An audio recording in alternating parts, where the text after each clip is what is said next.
Yo, good day at papunta nga pala ako ngayon sa court ng Berata kasi niyaya tayo ni Panit maglaro.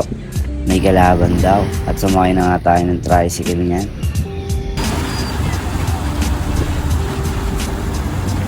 At andito na nga ako sa court pero yung kalaban umalis na daw kasi nainip at ito na lang ginawa nila, nag-ayos ng bakod nilagay sa stage at nangangamoy dayo na nga to. At ito na nga, paalis na kami nito. Hahanap kami ng malalaruan. Kasama pala natin ang Steve Nash ng Atarib. Malapit na pala kami nito sa lalaruan namin court. Medyo traffic lang ng konti. At andito na nga kami sa lalaruan namin court. Papunta na kami sa loob.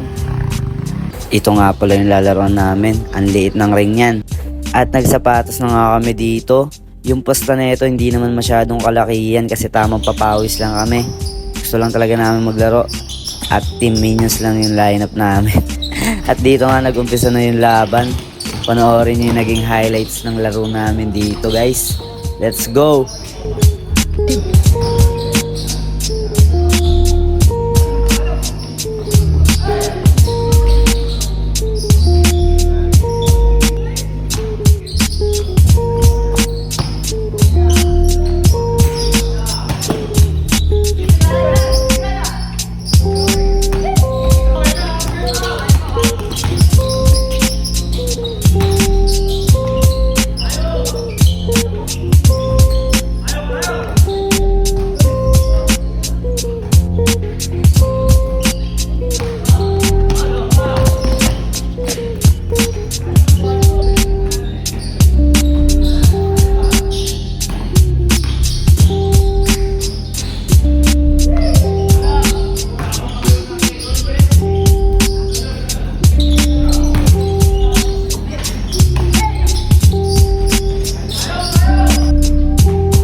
Sa part na to guys, na-shoot ni Panet yung tira na to kaya last na kami dito.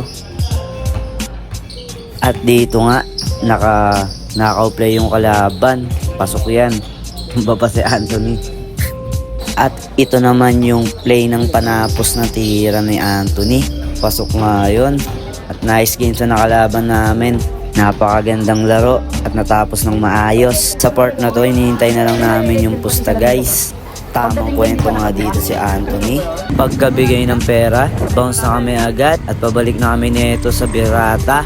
At ito na nga, pinagati-atiyan na namin yung panalo. Nakadalawang laro pala kami, panalo parehas. At hanggang dito na lang tong video na to guys. Salamat sa panonood.